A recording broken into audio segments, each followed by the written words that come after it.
Mi marido es director en una empresa de prestigio. Tú con solo el bachillerato jamás podrías lograr algo así en tu vida. Mientras asistía a una recepción en un restaurante de lujo, me encontré con una antigua compañera de instituto que hizo comentarios sarcásticos sobre lo fuera de lugar que parecía yo, y de repente empezó a presumir de su marido. Sin saber nada de mi situación, continuó menospreciándome llamándome fracasado y don nadie. Pues mañana lo despiden, dije. Habiendo llegado al límite con sus comentarios, finalmente le respondí. Mi excompañera se quedó perpleja y sin nada que decir. Ignorándola me marché del lugar. Como resultado, ella pasó del cielo al infierno, enfrentándose a un destino miserable. Mi nombre es Javier y tengo 46 años. Dirijo una empresa de moda. A los 35 tomé el relevo del anterior presidente, el señor Serrano, y me convertí yo mismo en presidente.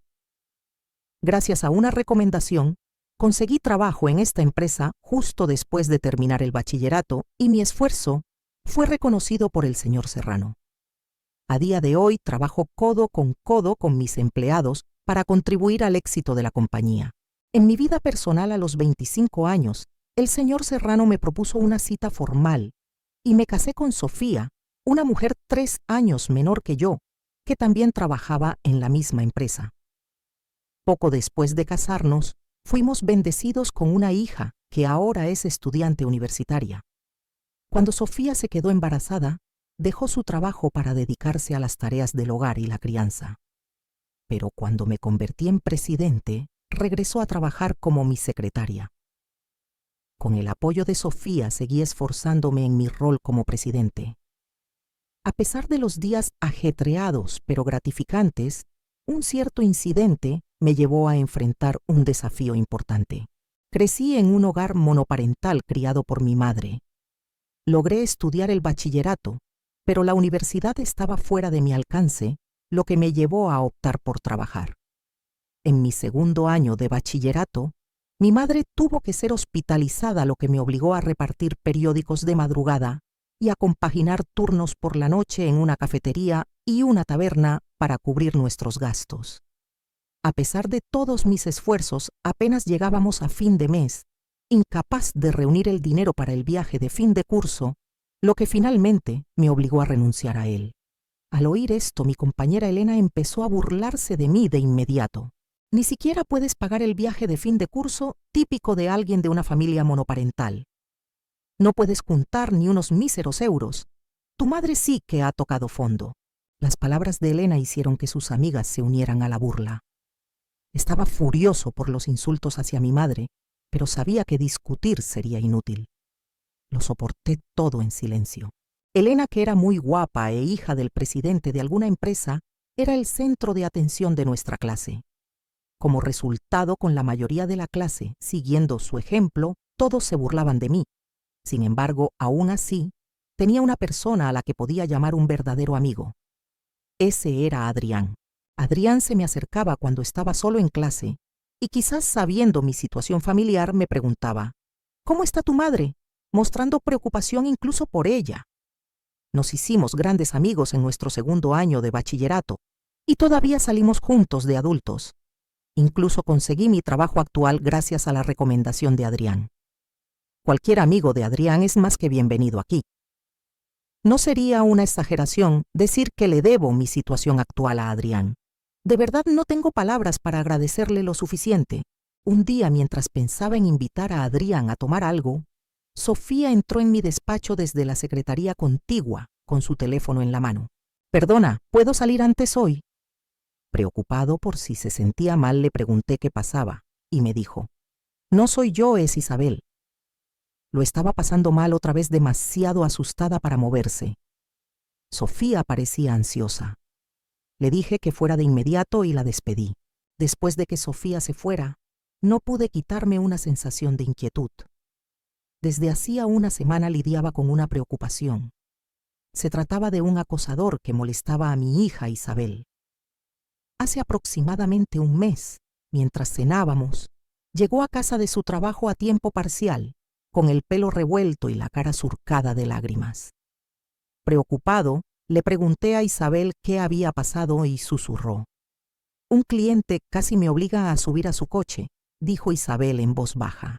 Según su relato detallado, un cliente del restaurante donde trabajaba a tiempo parcial le había confesado sus sentimientos hacía un tiempo queriendo salir con ella. Además, el hombre tenía unos 50 años más que yo. Isabel naturalmente se negó, pero él la persiguió insistentemente, llegando a emboscarla después del trabajo e intentando arrastrarla a su coche del que logró escapar.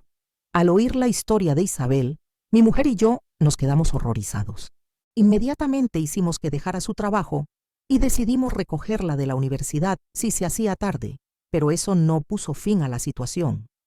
El acoso continuó y él empezó a aparecer por su universidad y los lugares a los que salía con sus amigos. Al darnos cuenta de que no podíamos seguir ignorando esto, Isabel y yo decidimos consultar a la policía. Pero nos dijeron que no podían hacer nada a menos que hubiera un daño real. Pensando que no tenía más remedio que atrapar al acosador yo mismo, descubrí que era cauteloso y nunca aparecía cuando yo vigilaba. En otras palabras, era una situación en la que no se podía hacer nada.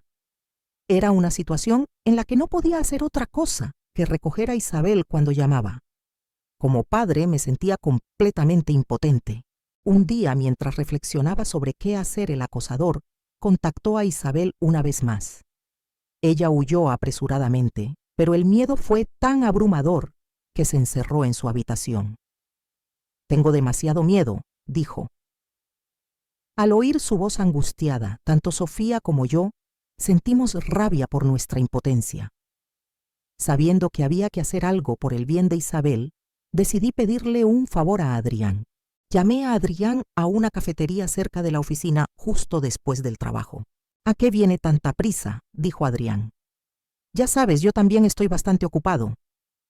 «No tanto como tú, pero aún así». «Lo sé, pero eres el único al que puedo pedirle esto», respondí. Le expliqué a Adrián la situación de acoso de Isabel y cómo la policía no servía de ayuda. «Eres mi última esperanza, Adrián. ¿Puedes averiguar quién es el acosador, por favor?» Adrián había montado su propia agencia de detectives después de terminar la universidad. Esperaba que un profesional pudiera descubrir la identidad del acosador. Le pedí su ayuda. Adrián, que había estado bromeando, cambió su semblante tras oírlo de Isabel. «Si es por Isabel, tengo que hacerlo. Déjamelo a mí. Lo averiguaré todo lo más rápido posible». Las tranquilizadoras palabras de Adrián me trajeron algo de alivio. Mientras le daba a Adrián detalles sobre la universidad de Isabel y la estación de tren más cercana, oí una voz familiar que decía: «No son esos Adrián y el pobretón». Al darme la vuelta, vi a Elena, una compañera del instituto. A pesar de los años, su belleza era inconfundible, y la reconocí de inmediato. Elena fingió no darse cuenta. La saludé y respondió con indiferencia. Elena nos miró a Adrián y a mí, y luego dijo, todavía saliendo juntos como el dúo aburrido: «Ya veo. Encajaríais mejor en una cafetería de barrio que en este sitio tan estiloso. No pegáis nada. ¿Por qué no os vais a otro sitio?». Con una sonrisa despectiva, empezó a burlarse de nosotros. Incluso después de décadas, su naturaleza fundamental no había cambiado. Estamos en medio de una conversación importante. Si no tienes nada que hacer aquí, ¿podrías irte, por favor? Adrián fulminó con la mirada a Elena, que se puso roja de ira y se marchó volviendo con un joven que parecía estar con ella. Después de discutir a fondo con Adrián, me fui de la cafetería confiándole el asunto de Isabel. Una semana después, Adrián me dijo que tenía algo que discutir, así que nos volvimos a encontrar en la misma cafetería. «Echa un vistazo a esto». En el momento en que miré los documentos que Adrián me entregó, me quedé absolutamente conmocionado. «No puedo creer tal coincidencia», dije. «No solo tú, yo también me sorprendí», respondió Adrián. Parecía igual de asombrado. «Pero con tantas pruebas podemos actuar de inmediato». Justo cuando iba a decir algo, Adrián intervino. «Dame solo 3 días más. No, con 2 días será suficiente». Adrián me pidió que esperara a que él actuara. considerando la situación de Isabel, sinceramente quería resolverlo rápidamente. Incluso ahora a Isabel le angustia salir de casa, y he tenido que animarla a ir a la universidad para asegurar que el culpable sea atrapado. Sin embargo, podría haber una razón por la que Adrián insiste en esperar. Con eso en mente acepté a regañadientes.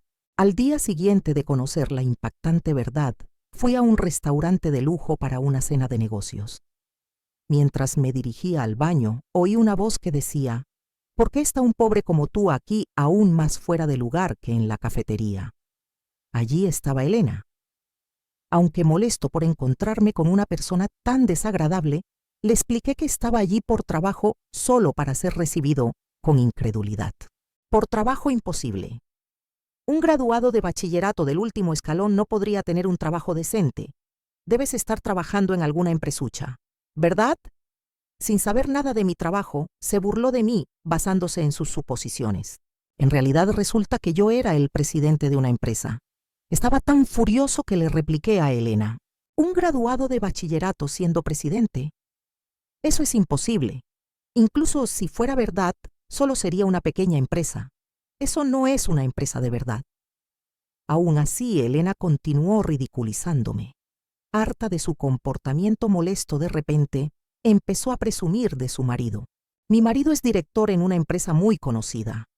Alguien como tú, un graduado de bachillerato, nunca podría lograr eso en su vida. Elena habló con orgullo de que su marido era el director de ventas de la conocida marca de ropa, y una empresa que todo el mundo conoce. Luego, siguió comparando a su marido conmigo, llamándome un don nadie y un fracasado, menospreciándome repetidamente. Esa fue la gota que colmó el vaso para mí. Pues mañana lo despiden, dije. Que después de decir solo eso, dejé a una desconcertada Elena y me alejé. Después de la cena volví a casa.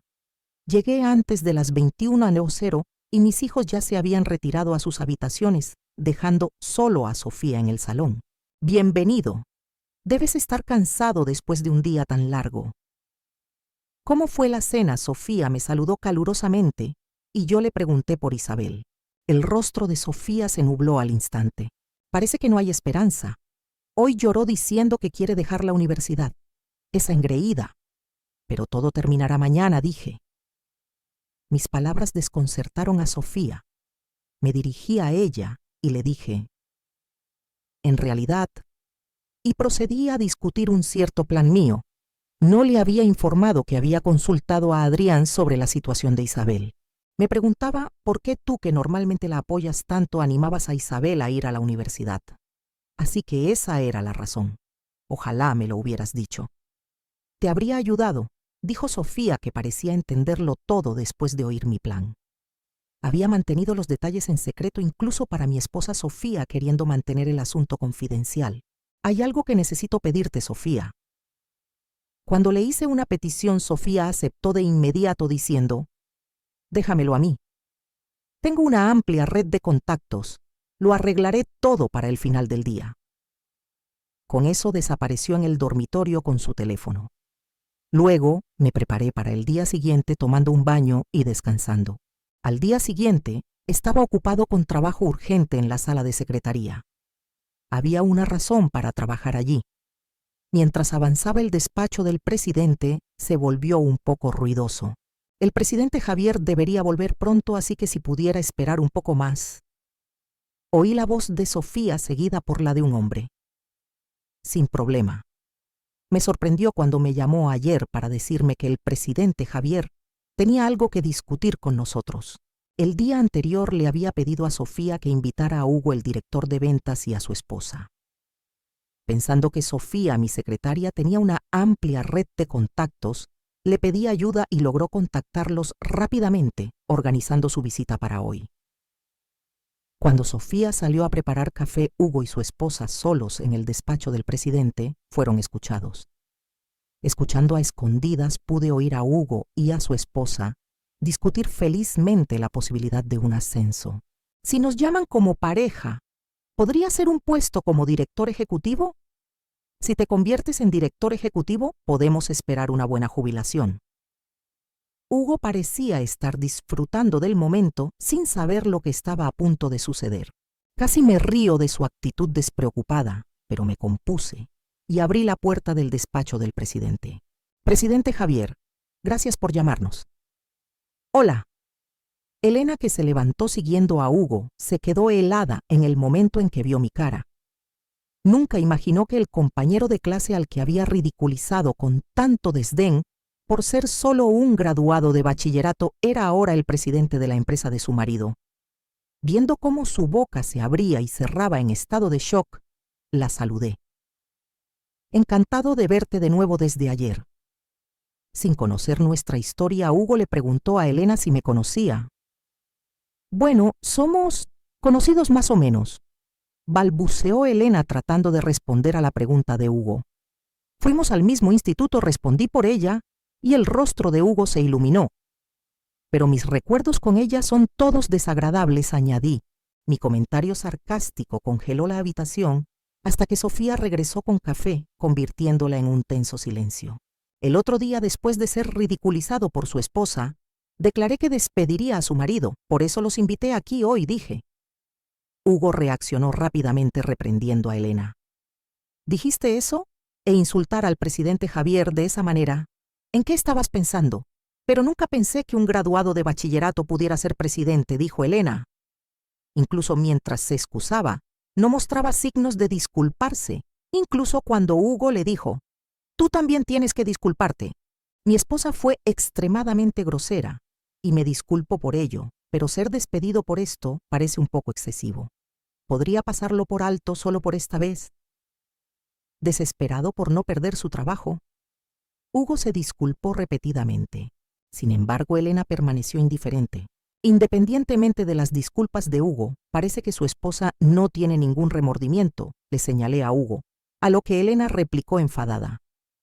¿Por qué un graduado de bachillerato como tú debería ser presidente? Es tu culpa por no decirlo, y despedir a alguien por esto es un despido improcedente. Elena arremetió contra mí.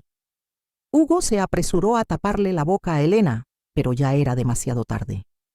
Decidí explicarle a Elena cómo me convertí en presidente. Me uní a la empresa para la que trabaja Hugo como director de ventas justo después del bachillerato. Mi mejor amigo Adrián es el sobrino del antiguo presidente de la empresa, el señor Serrano, ya que sus padres son hermanos. Inicialmente fui contratado por mi conexión con Adrián. Más tarde, a los 30 años, tomé el relevo del señor Serrano, lo que me llevó a mi puesto actual. A pesar de mis preocupaciones sobre liderar a un gran número de empleados, la sensación de realización superó mis miedos y después de 5 años de formación, me convertí en el presidente. Así es como me convertí en presidente. Nunca lo supe, pero ser despedido por esto... Elena palideció, pero aún no ofreció ninguna disculpa. No es solo por esto que está siendo despedido. Ahora explicaré la verdadera razón. Con eso le hice una señal a Sofía, pidiéndole que trajera a alguien de la sala de secretaría. Cuando Sofía llamó a Adrián, irrumpió en el despacho del presidente. La entrada de Adrián sorprendió a Elena mientras que Hugo parecía confundido. Hugo debería ser muy consciente de esto, no incluso cuando pregunté, Hugo simplemente ladeó la cabeza. Adrián colocó varios documentos y una foto sobre la mesa. Al ver la foto, la cara de Hugo se puso blanca como el papel. Sin embargo, Elena, sentada a su lado, era la única que no podía seguir la conversación. En realidad, esta chica es mi hija. Ha sido víctima de acoso durante un tiempo, y le pedí a mi amigo un detective que investigara. Eres el acosador, ¿verdad? Miré fijamente a Hugo, que empezó a temblar y asintió débilmente. Cariño, eso es mentira, ¿verdad? ¿Te engañó o algo así?, sugirió Elena, incrédula, como si la culpa fuera de Isabel. Furioso y a punto de estallar, dejé que Adrián explicara los hallazgos de la investigación. Cuando Adrián me entregó los resultados de la investigación y vi la cara del acosador, supe de inmediato que era uno de nuestros empleados. Era Hugo, a quien había visto varias veces antes. Me sorprendió, porque Hugo siempre me había parecido un empleado serio, no el tipo de persona que se dedicaría al acoso. Cuando Adrián terminó de explicarle la situación a Elena, me dirigí a Hugo. ¿Entiendes por qué estás siendo despedido? No es solo por lo que le hiciste a mi hija, sino porque no podemos emplear a alguien capaz de un comportamiento tan irracional. ¿Lo entiendes, verdad? Hugo, aparentemente sin palabras, asintió en silencio. Obviamente lo que le hiciste a mi hija constituye un delito grave. Tomaremos las medidas apropiadas, así que por favor coopera. Hugo, temiendo la participación de la policía, suplicó. Por favor, cualquier cosa menos eso. Pero al recordar el miedo en los ojos de mi hija, no pude contenerme. ¿Acaso entiendes lo aterrorizada que estaba mi hija? Si tuvieras la más mínima comprensión de sus sentimientos, aceptarías tu castigo. Mi arrebato dejó a Hugo cabizbajo de vergüenza. Pensé que todo había terminado. Me divorcio de ti, acosador. Vete de este lugar inmediatamente. Luego, volviéndose hacia mí con una sonrisa astuta, Elena se acercó con una propuesta impactante. Siento todo lo ocurrido, pero como compensación seré tu esposa. No tienes suerte de tener a alguien tan guapa como yo. Delante de su marido me estaba haciendo proposiciones descaradamente. Asqueado por su comportamiento, le informé que ya estaba casado y con hijos. Sin inmutarse, sugirió extrañamente ser mi segunda esposa. Mientras reflexionaba sobre qué hacer, Adrián estalló en carcajadas. ¿Qué es tan gracioso? ¿Tienes algún problema? Elena se enfadó con Adrián, que se reía a carcajadas. Delante de su esposa, proponerle ser su segunda esposa está fuera de lugar. Si él te engaña y se divorcia, lo arrastrarás de su puesto de presidente. Sorprendida, Elena murmuró, ¿qué? De hecho, mi esposa Sofía es la hija del antiguo presidente, el señor Serrano. A los 25 años, el presidente Serrano sugirió inesperadamente, si no estás saliendo con nadie, ¿por qué no conoces a mi hija? Quería que considerara una cita formal con su hija. Estaba demasiado intimidado para negarme, y aunque al principio me resistí, la persistencia del presidente Serrano me llevó a aceptar. Sin embargo, al conocernos conectamos al instante, y las cosas progresaron rápidamente de salir juntos a casarnos. Por lo tanto, Sofía no solo es la hija del antiguo presidente, sino también la prima de Adrián. Al oír esto, Elena palideció murmurando, «Esto no puede estar pasando. ¿Qué hago? ¿Pensabas que podrías acercarte a mí para pagar tus deudas de las discotecas?» «Qué lástima», comenté sarcásticamente a Elena. Puso cara de sorpresa cuando, al investigar al acosador de mi hija, Adrián, al enterarse de que Elena era su esposa, sugirió que algo en ella tampoco cuadraba. «Dame tiempo para investigarla». La investigación reveló las importantes deudas de Elena por frecuentar discotecas. Había estado usando el dinero de Hugo para pagar sus deudas, pero con el divorcio en ciernes, puso su mira en mí. «¿Qué es eso de las deudas de las discotecas?», la confrontó Hugo. «Ahora no es momento para eso», empezaron a discutir delante de nosotros. «Por favor, discutan esto en casa. Involucraremos a profesionales en el caso de mi hija y nos pondremos en contacto con ustedes más tarde». Intervine ansioso porque se fueran. Murmuraron algo incomprensible negándose a irse. «Si no se van, llamaré a la policía». Cuando lo dije con firmeza, los dos se dispersaron como arañas. Después, decidimos resolver el caso de acoso de Isabel a través de abogados, concluyéndolo con un pago de liquidación. Sin embargo, dejé claro que si había algún acoso más hacia Isabel, no dudaríamos en involucrar a la policía, sin dudarlo. Hugo me dijo más tarde durante la liquidación que él y Elena se habían divorciado. Incapaz de encontrar un empleo estable después de ser despedido, Hugo ahora compagina múltiples trabajos a tiempo parcial para pagar sus deudas y la liquidación. En cuanto a Elena, parecía pensar que podría depender de sus padres incluso después del divorcio. Sin embargo, una vez que sus padres se enteraron de este incidente, la repudiaron. A pesar de esto, continuó sus visitas a las discotecas, aumentando aún más sus deudas. Como resultado, ahora trabaja en un empleo que capitaliza su belleza. Dada su edad, es probable que le resulte difícil llevar una vida estable en el futuro. Sin embargo, esta es la cama que ella se ha hecho y espero que se las arregle. Desde entonces he seguido dedicándome a mi trabajo como de costumbre. Isabel, que había tenido miedo de salir, finalmente ha recuperado el ánimo y ha comenzado a asistir a la universidad con entusiasmo. Luego, comenzó a trabajar a tiempo parcial en una nueva tienda, y quizás al encontrar que le convenía un día exclamó de repente: «Cuando me gradúe, quiero trabajar en la empresa de papá. Este es el primer trabajo que he encontrado tan gratificante». Eso fue lo que anunció. La perspectiva de trabajar con mi hija es encantadora, pero todavía quedan 2 años hasta que se gradúe. Si los sentimientos de Isabel siguen siendo los mismos, pensé que podría ser agradable trabajar juntos.